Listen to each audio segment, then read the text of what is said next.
This is the SQL Server module related to the query processing architecture. Anyone who is communicating with the database, he must have to know the queries, because query is the basic steps to communicate with the database.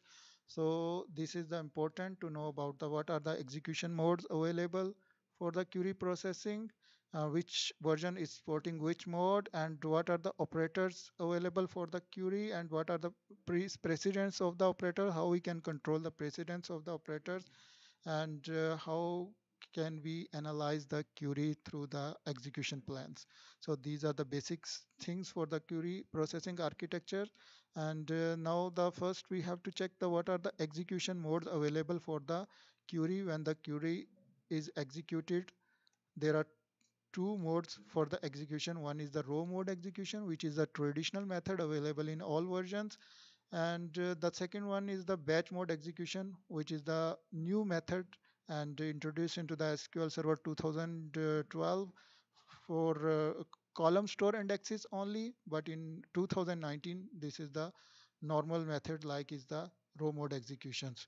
So in this video, we will discuss about the first method, which is a row mode execution method. In the row mode execution method, this is a processing query processing method, and it's a traditional method with the traditional RDBMS tables where data is stored in the row format. Like this is a table, product table. In this table, we have the columns and the rows. So data is stored in the row format. When the query is executed, select item ID, dates, description from products where item ID is less than 100. When this query is uh, executed and access the data in the stable method, well, then what will be happened if we will check this architecture of the SQL Server, and this architecture, when this query is submitted to the relational database engine, the relational database engine, it will go to the protocol layer, and the protocol will create the TDS packet, and then it will submit to the CDM parser, which will check the syntax and semantics of this query, and then it will prepare the query tree, and this query tree will submit it to the optimizer.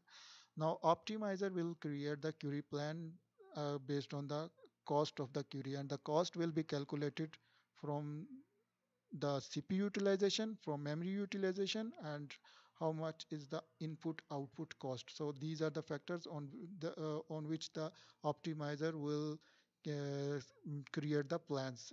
And after creating the plan, optimizer will submit this plan to the query executor. And now this is the step where we have to concentrate in this module. The query executor will execute according to the optimizer, and it will choose it will now have two methods for the execution. So the traditional method is the row mode execution method.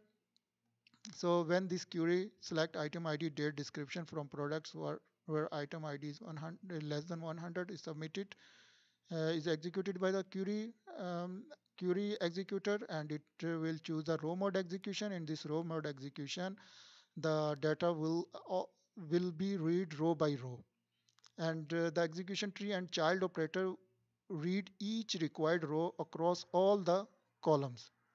So there are item ID, dates, item code, and description.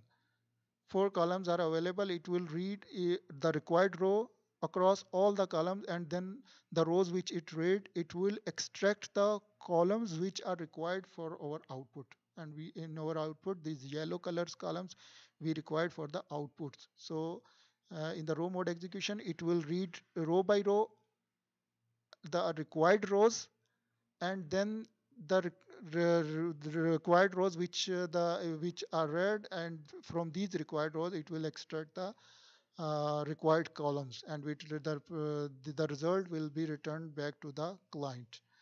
So in this the row mode execution, the engine is working like this one, and this is the we will check how it works in the SQL Server.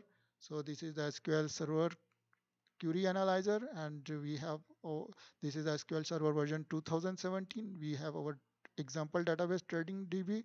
In this example database, we have one product table, and from this product table I will retrieve the these three columns and the 10,000 rows from this table. This table have more than 10,000 rows, but I will retrieve only 10,000 records, and I will check the execution plan. And this is I clicked on this include the actual execution plan, and we will see the execution mode. So these are the data retrieved by this query, and this is the execution plan.